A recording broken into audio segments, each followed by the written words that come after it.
Hello guys, how are you? My name is Nawaz Sharif और आज हमारा तीसरा लेक्चर है फिज़िकल जियोग्राफी का। हमने पहले दो लेक्चर्स में बेसिक्स अर्थ के शेप वगैरह समझे थे और बाकी लैटिट्यूड्स लॉन्गिट्यूड्स वगैरह समझे थे और थोड़ा सा हमें रह गया है बेसिक्स में, तो आज वो हम कवर करेंगे। तो लॉन्गिट्यूड्स एंड टाइम,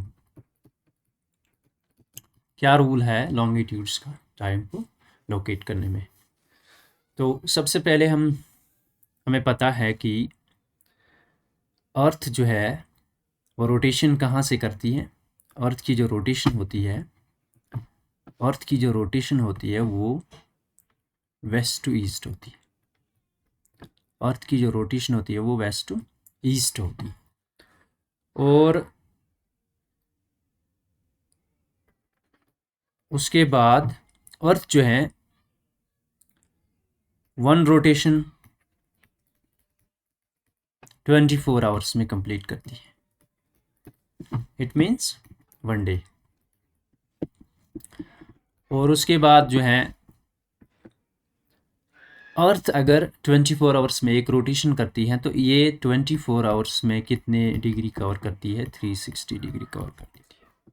और एक घंटे में कितने डिग्री कवर करेगी ये? फिर 360 डिवाइडेड बाय 24 आवर्स, वो हो गया 15 degree. 15 degree will cover in 1 hour. ये एक इम्पॉर्टेंट पॉइंट याद रखना कि उसके बाद एक मिनट में कितने डिग्री कवर करेगी? अगर एक घंटे में 15 डिग्री कवर करती है, इसका मतलब 60 मिनट में ये 15 डिग्री कवर करती है। तो एक डिग्री कितने में कवर करेगी ये? एक मिनट में कितने डिग्री कवर करेगी ये? 4 degree. 4 degree in 1 minute, 15 degree in 1 hour. ये समझ गया? इसके बाद अब इस मैप की तरफ चलते हैं। एज वी ऑल नो कि इंडिया का जो स्टैंडर्ड इंडिया का जो आईएसटी है, यानी इंडियन स्टैंडर्ड टाइम, वो 82.5 ईस्ट है, मेरिडियन ईस्ट 82.5 डिग्री ईस्ट है। तो वो यहाँ पे आता है ये, और यहाँ से पास होता है। और ये 82.5 डिग्री ईस्ट जो है, ये इंडिया ने जो है इसको अपना इंडियन स्टैंडर्ड टाइम रखा है। क्यों? क्योंकि अगर हम इंडिया का ये देखेंगे, एक्सटेंड देखेंगे, तो यहाँ से 68 से लेकर है यहाँ 68, रफली 68 टू ईस्ट टू ये 97 पॉइंट समथिंग है, 97.25 आई थिंक। तो ईस्ट है ये भी, मतलब कि इंडिया जो है पूरा ईस्टर्न हेमिस्फीयर में है, ईस्टर्न और नादर्न हेमिस्फीयर में है। तो अब अगर ये इसका डिफरेंस निकालेंगे हम, ये अप्रॉक्स 30 डिग्री का है। कितना है? 30 डिग्री का डिस्टेंस है इंडिया के ईस्टर्न मोस्ट पॉइंट से लेकर वेस्टर्न मोस्ट पॉइंट तक। जो है कितना डिस्टेंस है? अप्रॉक्स 30 डिग्री का डिस्टेंस है। तो इससे क्या पता चलता है, जो ये 30 डिग्री का जो डिस्टेंस है इंडिया के ईस्ट और वेस्ट में, तो इसका मतलब कि इंडिया का जहाँ पे अगर हम अरुणाचल में देखेंगे, ये अरुणाचल का, और यहाँ पे अगर हम गुजरात ले लेंगे, सबसे वेस्टर्न मोस्ट पॉइंट गुजरात, और सबसे ईस्टर्न मोस्ट पॉइंट अरुणाचल अगर ले लूँगा मैं, तो इसमें अगर हम ये जो 30 डिग्री का जो ये इसको अगर हम काउंट करेंगे, ये बीच में जो लॉन्गिट्यूड्स आ रही है 30 डिग्री का डिफरेंस आ रहा है।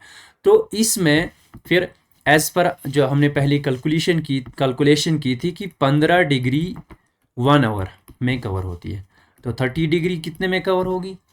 2 आवर में। तो इसका मतलब कि there will be 2 hours of difference between the eastern and the western most point of India. इसीलिए इंडिया ने जो है आईएसटी को एक इंडियन स्टैंडर्ड टाइम को जो है सेंटर में ले लिया, बिल्कुल सेंटर में ले लिया, इस 30 डिग्री के सेंटर में ले लिया। जो डिफरेंस आ रहा था उसके सेंटर ले लिया, ताकि जो है ज़्यादा कन्फ्यूजन क्रिएट ना हो। क्योंकि अगर यहाँ पे जैसे यहाँ पे अगर सुबह 6 AM हो रहा होगा, 2 घंटे का डिफरेंस है, यहाँ पे तो 4 AM होगा, तो ऑफिस वगैरह में जो है दिक्कत होगी। मतलब कि यहाँ पे अगर 10 बजे कोई ऑफिस खुल रहा है, यहाँ पे तो अभी 8 ही बज रही है, तो it will create confusion, it will create lot more confusion. तो इनफैक्ट जो है ब्रिटिश ने 1950 में जो है एक ये आसाम में जो है एक अपना टाइम जोन भी बनाया था। आसाम में एक टाइम जोन बनाया था, कहाँ पे, आसाम में, उसको चाय बागान टाइम जोन, वो उनके लिए था, आसाम के लिए। लेकिन उसके बाद जब इंडिया गॉट इंडिपेंडेंट, तो वो फिर उसको ख़त्म कर दिया गया। तो दिस इज़ द रीज़न कि 82.5 इंडिया ने जो है आईएसटी क्यों लिया है। आप समझ गए होंगे आईएसटी 82.5। और अब हमें ये समझना है कि इंडिया जो है प्लस 530 GMT क्यों लिखता है, प्लस 530 GMT क्यों लिखता है। अभी हमने 82.5 इसको माइंड में रख लीजिएगा। यहाँ पे देखेंगे आप, एक मान लो ये एक मैप ले लूँगा मैं, ये एक मैप ले लूँगा मैं, प्लान मैप ले लूँगा मैं, ये इसका मैं सेंटर ले लूँगा 0 डिग्री, 0 डिग्री। इसके इधर अगर जाएंगे हम ईस्ट में, तो इसके इधर वेस्ट। तो ईस्ट में जाएंगे ना, तो ये GMT है, ये क्या है, ग्रीनविच मीन टाइम, ये 0 है। यहाँ पे 12 नून का टाइम क्या है, यहाँ पे 0 डिग्री है, यहाँ पे 12 बजे, 12 नून क्या है, 12 नून का यहाँ पे टाइम है। अगर हम ईस्ट में जाएंगे तो उसको हम प्लस करेंगे, अगर हम वेस्ट में जाएंगे तो उसको हम माइनस करेंगे। इसका मतलब कि अगर हम यहाँ से जाएंगे 1 2 3 4 5, यहाँ पे अगर मान लो ये वाला मेरिडियन अगर ले लेंगे हम, सॉरी फॉर लाइन ड्रा नहीं होती है सही से, तो यहाँ पे अगर हम इंडिया ले लेंगे, मान लो कि दिस इज़ इंडिया, ये इंडिया है, सॉरी दिस इज़ इंडिया, तो ये कौन सा है, 82.5 डिग्री ईस्ट। इसको समझो। अभी आपको लग रहा होगा कि this is time waste, boring है, बट आपको कंसेप्ट एक बार आ जाएगा ना, आप फिर कभी प्रॉब्लम नहीं होगी इसमें जियोग्राफी को समझने में। तो ये 82.5 डिग्री ईस्ट है, तो यहाँ से अगर हम काउंट करेंगे, this is 0 and this is 1 2 3 4 5 east है, इधर जाएंगे तो वेस्ट है। तो इंडिया हमें पता है कि 15 डिग्री 1 आवर, तो 82.5 डिग्री जो है ये, अगर इसको हम कैलकुलेट करते हैं तो ये आता है 15 चौके 60, 15 पंजे 75, हो गए 5 आवर्स, और उसके बाद 5 आवर कितने हो गए, 75 डिग्री। इसमें अगर हम 30 मिनट और जोड़ देंगे तो यहाँ पे 30 मिनट में कितने कितने डिग्री ये कवर करती है अर्थ रोटेशन के बेस पे, तो वो हो गया 7.5 हो गया 7.5 डिग्री। तो दिस इज़ 75 और 7, ये ही बनता है 82.5 डिग्री ईस्ट। और यहाँ से टाइमिंग क्या आती है, प्लस, क्योंकि प्लस है ना, तो प्लस 530 GMT। इसका मतलब ये है कि इंडिया जो है, इंडिया में सन GMT से, जो ये लंदन में जगह है ग्रीनविच मीन टाइम जो रखा है, इससे 5 घंटे पहले जो है इंडिया में सन राइज होता है। क्या होता है इसका मतलब, प्लस 530 GMT। इसका मतलब होता है in India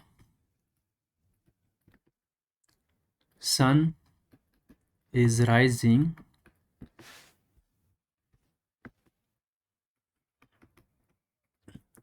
sun is rising 5:30 hours ahead Greenwich, that is London। ये समझ गए आप? तो अब हम एक न्यूमेरिकल करेंगे इस पे, और उसको आप जो है, और एक वन मोर इम्पॉर्टेंट थिंग, ये 82.5 जो है ना, ये 5 स्टेट से पास होती है। आईएसटी इंडिया में 5 स्टेट से पास होती है। सबसे पहले यूपी, और यूपी में मोर स्पेसिफिकली अगर पूछेंगे तो मिर्ज़ापुर, उसके बाद एमपी, एमपी में मोर स्पेसिफिकली अगर पूछेंगे तो संगरौली, संगरौली डिस्ट्रिक्ट्स। उसके बाद दो हो गए, तीसरा है छत्तीसगढ़, चौथा है, this is Chhattisgarh, just wait,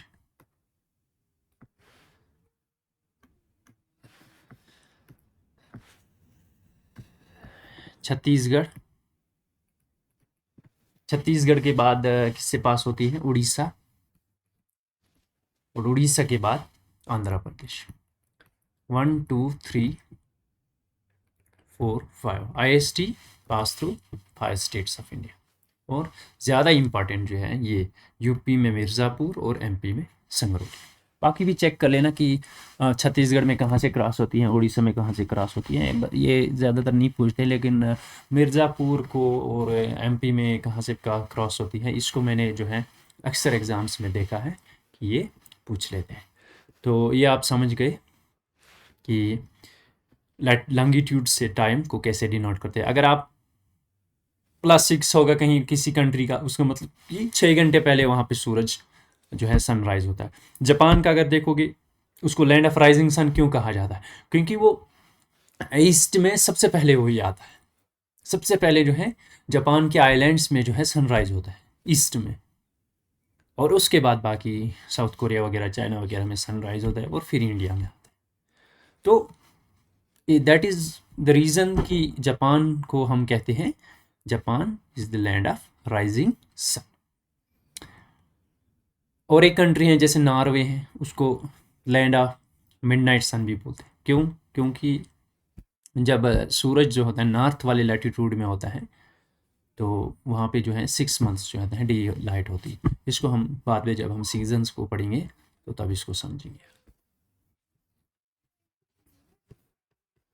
okay, अब है, हमने ये समझ लिया एक न्यूमेरिकल है। अगर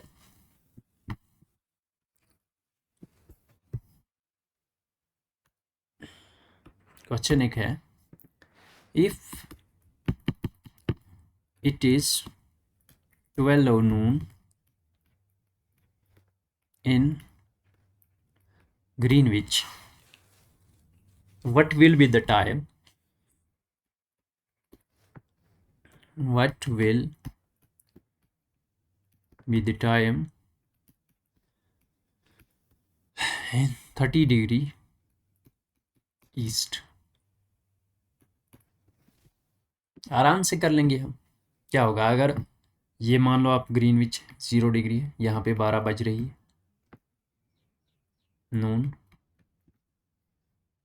30 डिग्री इधर जाना है, इसका मतलब 15 डिग्री ये हो गए, 15 डिग्री हो गए, ये 1 घंटे में कवर करेगी, 1 घंटे में कवर करेगी, 12 यहाँ पे 1 हो गया, यहाँ पे 2 हो गया, 2 PM आंसर होगा। तो ऐसे ही जो है क्वेश्चन पूछ लिया जाता है। तो हमने जो है अभी ग्रीनविच वगैरह जो है ये सारा समझ। इसके बाद एक थोड़ा छोटा सा कंसेप्ट है, वो है इंटरनेशनल डेट लाइन, वो है इंटरनेशनल डेट लाइन। और let me bring the page. Okay,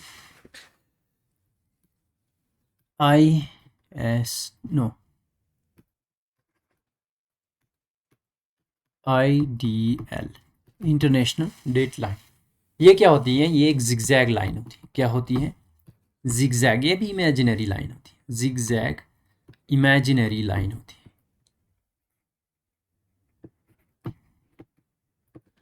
और इसकी मेरिडियन क्या है, इसको क्या मेरिडियन रखा गया है, 180 डिग्री। और ग्रीनविच इसका टाइम का क्या रखा था, IST का, international standard time, that is 0 degree meridian, और इसका 180 डिग्री रखा है। अब क्या होता है, मान लो ये वेस्ट है, ये ईस्ट है, और ये जो बीच में है इसको मैं जिगजैग ही बनाऊं ताकि आपको आइडिया मिल जाए।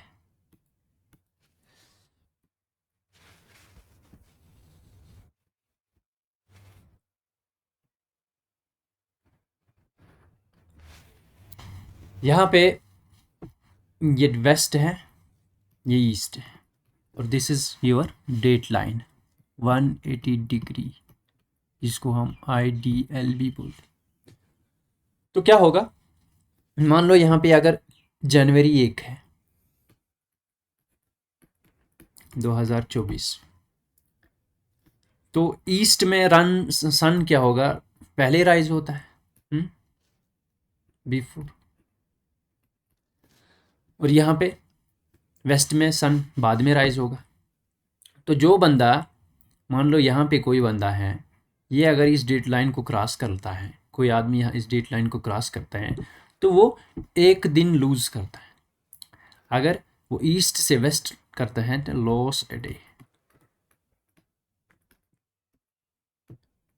माइनस। क्यों, यहाँ पे अभी सूरज गया ही नहीं है, ये अभी अंधेरे में ही है, डेट चेंज ही नहीं हुई है। यहाँ पे क्या है, डेट अभी चेंज नहीं हुई है।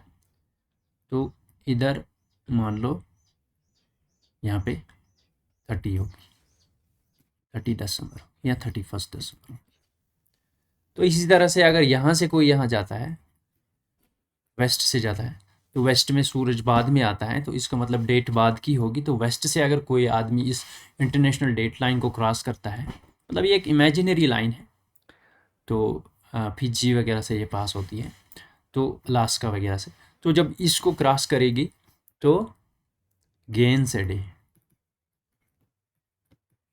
क्यों, क्योंकि इन्होंने इसने इन्होंने तो वो दिन देख लिया होता है, डेट यहाँ पे बदल गई, लेकिन यहाँ पे डेट बदली नहीं होती है। तो जब यहाँ का आदमी यहाँ आ जाएगा तो उसको एक दिन मिल जाएगा, क्योंकि फिर जब ये वापस जाएगा यहाँ पे दोबारा से उसको वो दिन मिलने को थी, डेट मिलने को थी। तो this was the international date line. और अब एक इम्पॉर्टेंट क्वेश्चन है, इम्पॉर्टेंट क्वेश्चन क्या है कि why IDL is zigzag, zigzag क्यों है, क्यों, to avoid confusion of same date in one country या आइलैंड। कैसे, मान लो ये रशिया है, यहाँ से अगर ये ऐसे ये डेट लाइन क्रॉस करते तो इधर एक डेट होती, इधर एक डेट होती, मतलब इधर 1 जनवरी होती, इधर 30 जनवरी होती। मान लो यहाँ पे मॉस्को है, रशिया है जो कैपिटल है, तो वहाँ पे 30 जनवरी होगी, लेकिन इन्होंने इनके पास 1 जनवरी, तो इससे कन्फ्यूजन होगा। एडमिनिस्ट्रेटिव पर्पज़ के लिए जो है इन्होंने फिर इसको जिगजैग रखा है, ताकि to avoid the confusion between, to avoid the confusion of same date या same day in one country. इसीलिए इसको क्या किया, जैसे अगर यहाँ से डेट लाइन क्रॉस करनी होगी तो वो ऐसे करेंगे, फिर से इधर, तो इसीलिए ये जिगजैग पैटर्न लिया। तो आज हमने क्या समझा, लॉन्गिट्यूड्स क्या होते हैं, लैटिट्यूड्स क्या होते हैं, प्राइम मेरिडियंस वगैरह जो हैं वो हमने पहले ही सीख चुके हैं। तो होप जो है आपको ये समझ आ गया। उसके बाद हम अब रोटेशन,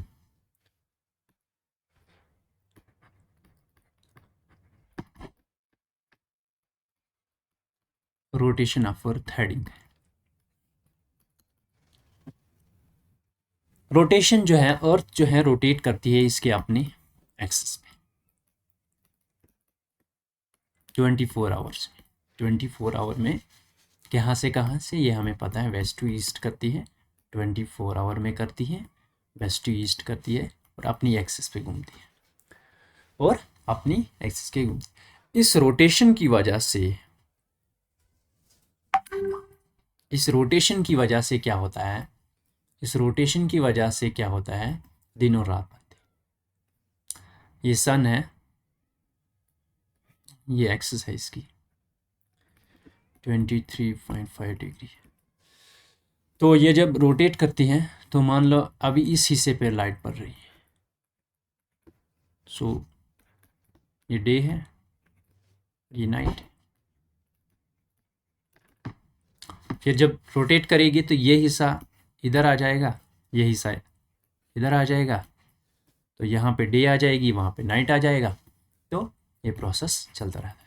और जितना इसने ये जो सर्कल इल्यूमिनेट किया, इस अर्थ का जो गोला है, जितना इसने इल्यूमिनेट किया सन ने, उसको बोलते हैं हम circle of illumination.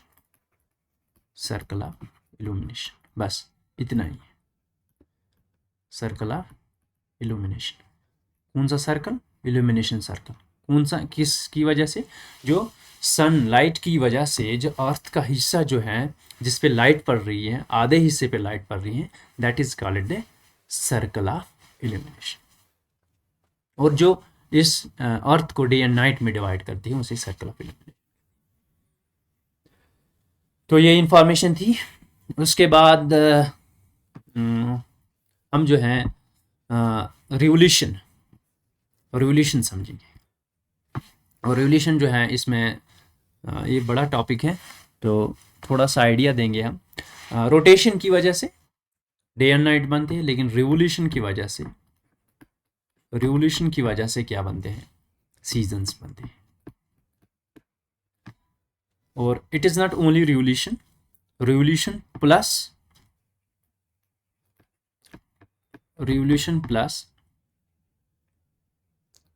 टिल्टेशन of Earth responsible for seasons. इसके लिए responsible for change of seasons.